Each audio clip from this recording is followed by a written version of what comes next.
Hello guys, welcome again, and you're now tuned in to my Week 3 analysis.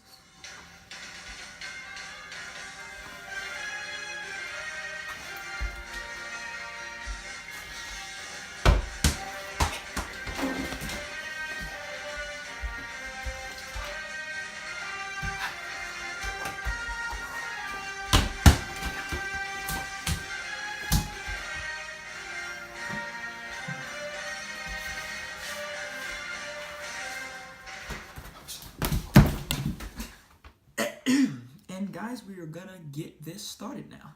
Sorry about that. All right, so starting off Week 3, our first game was the New York Jets versus the Cleveland Browns. That was our Thursday game, September 20th, and that was 17-21. And that was with Baker Mayfield completing the greatest comeback for a rookie. Take my word for it, go watch it. You don't have to take my word. I'm a Baker Mayfield fan. I'm going to say that now. That's my favorite quarterback behind my actual favorite quarterback, Aaron Rodgers.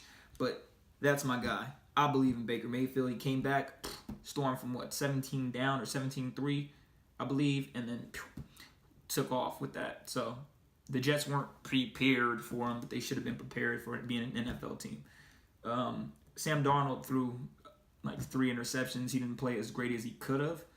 You see the potential of, but I think Baker Mayfield's a way better prospect in the short term and the long term. So, we'll see how their futures turn out, but it was a good game by both rookie quarterbacks as far as competition-wise.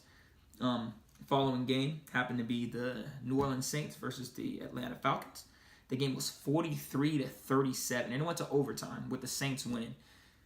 That was a very, obviously, high-power offense game. Drew Brees did Drew Brees things. Man, it's throwing for like 80% on the year. It's just damn ridiculous. And it's only been 3 weeks, but still, it's ridiculous in 3 weeks. The Falcons are playing great, They fought. They stayed in it, They made the necessary plays to get the W, but, overtime came. Drew Brees got the coin flip. Drew Brees let him down that damn field for a touchdown, like he's doing the whole game. So, it's Drew Brees. What can you do? Excuse me again, guys. Next game, my favorite team, but we took the L, so I'm not really happy about this one. Green Bay Packers versus the Washington Redskins.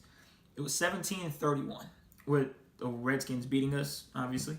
I didn't see that coming, but I'm not surprised because I know Aaron Rodgers is still hobbled from his sprained knee, so that definitely played a part in us not doing as well. Mainly the defense. We didn't take care of our defense really, and it showed.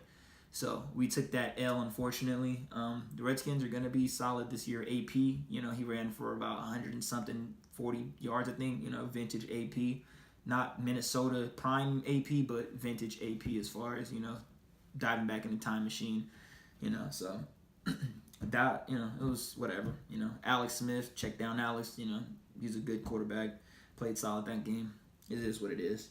Next game, Indianapolis Colts versus the Philadelphia Eagles. The Eagles won that 16-20. That was Carson Wentz's first game back.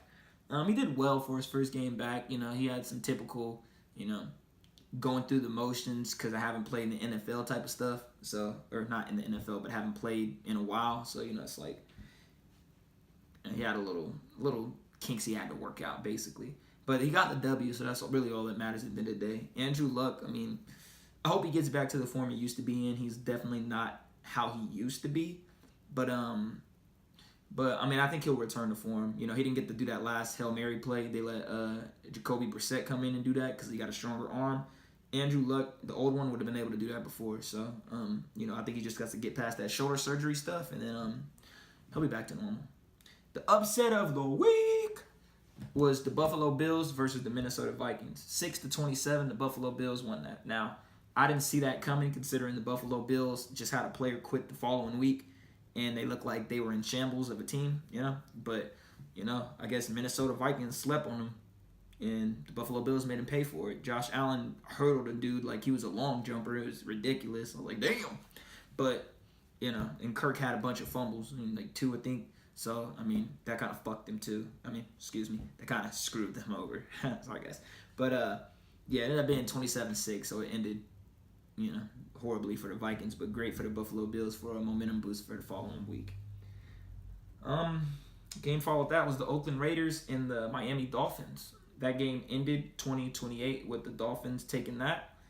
The Raiders just keep shooting themselves really in the heart. It was kind of sad how they keep losing because they keep winning the first halves and they keep dying off the second halves of all the games so far. So hopefully they flip that switch. Not this week because I want Baker Mayfield and the Browns to win, but the following week, they got to get something. John Gruden, you're looking not too hot as a head coach right now. The Miami Dolphins are 3-0. I don't like Ryan Tannehill, but he's serviceable. But they got some speed on the offense. Like, they got some dudes that can get around. They got a solid defense, too. So, I mean, don't sleep on the Dolphins. That's all I'm saying. I thought they was going to be trash this year, but clearly that's not the case. So, following game, Denver Broncos versus the Baltimore Ravens, 14-27 with the Baltimore Ravens taking that. The Baltimore Ravens, they get up against certain competition. They got up this game. Flacco, I think he did all right. Case Keenum, nah. I would sign him to a 1-year deal. I think they signed like 2 or 3. He scored 14 points for the offense. I don't even think that was all him. I can't remember. But he just didn't do hot. He was typical Case Keenum. Couldn't get them over the hump to beat the Ravens, so it was what it was. Following game for that was the Cincinnati Bengals versus the Carolina Panthers, 21-31. McCaffrey was getting the fudge off. Got myself. Cam played a solid game too. It's just the Bengals couldn't stop them from scoring, really. Andy Dalton was doing okay. So, yeah, not too much from that game. Following game, New York Giants versus the Houston Texans. It was 27-22 with the Giants taking that. I was happy about this game because I was happy the Giants finally got a win with Eli Manning, and he threw pretty solid in that. Saquon Barkley broke. I can't remember how long the yard was, but he broke for a good one for a touchdown. Texans are, I don't know what's going on with them. I had high hopes for them, but the offense isn't moving exactly how it should be, and the defense isn't definitely not moving how it should be. They should be one of the top 5 defensive teams in the league, and it's not the case. Deshaun Watson, he came off his injury, so I'm expecting a little bit more, but we'll see. Following game, this game was trash. It was boring, so but yeah, good defense, but that's what it is. Tennessee Titans versus the Jacksonville Jaguars, 9-6 with the Titans taking that. It was field goals, so clearly quarterbacks didn't do enough. Blake Bortles, they didn't trust him, so they kept handing it off. And I think Tennessee's starting not a rookie. They're still starting a backup quarterback, I believe. I don't think Marcus Mariota came back yet. So, yeah, that just was a trash game. To be honest, I didn't really watch much of it because I didn't give a crap about those teams. But, I try to keep my eye out for whatever's going on, but it just wasn't that good. This game I definitely watched. San Francisco 49ers versus the Kansas City Chiefs, 27-38. The Chiefs' offense is just amazing. Patrick Mahomes is not damn near. He's the front runner for MVP this year. Man, throwing like 13 touchdowns to no interceptions. Niners, I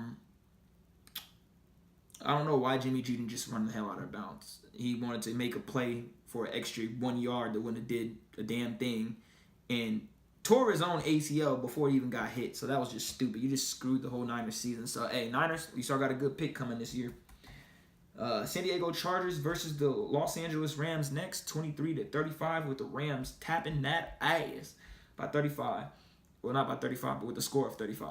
So, the Rams just have a high-power ass offense. It is hard to stop. You got Jared Goff playing great from the QB. Todd Gurley, I had it right. Todd Gurley going crazy from the running game. They got the receiver weapons with Robert Woods and Brandon Cooks and all that. So they go crazy. They got a good solid offense. Chargers, they got a lot of dings. I know Joey Bosa's missing and all that, so the defense isn't as hot as it could be. It definitely would be better with Joey Bosa in. Phillip Rivers was his typical gunslinger, but they didn't have a lot based off of what was happening with the defense. Following game from that was the Dallas Cowboys versus the Seattle Seahawks. 13-24, the Seahawks took that.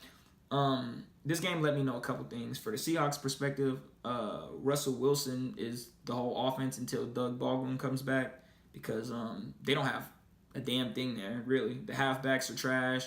The wide receivers are trash. Besides Luckett, he's serviceable, but he's not no Doug Baldwin. And the offensive line, I'm not even going to get on that right now because it's going to piss me off. Now, Dallas Cowboys, I just don't think Dak's that guy at this point. He can get over 200 again. they need to keep feeding Zeke because Zeke is the whole offense, and they're trying to make Dak be fucking Aaron Rodgers or Tom Brady or somebody that's not. I don't even think he can read the defenses right. So they're just not playing as effective as they should on offense, and they need to change some things around, or their season's going down the drain. All right, following game was the Chicago Bears versus the Arizona Cardinals, with the Bears taking that 16-14. Close game. I mean, the Cardinals benched Bradford in this game for Josh Rosen. Smart decision. You go 0-3. I think he had 2 touchdowns this game too. I think he scored both of those. But he just, you're not leading your team to wins. You might as well throw the rookie in, because at 0-3, you're probably not making the playoffs. Statistics say.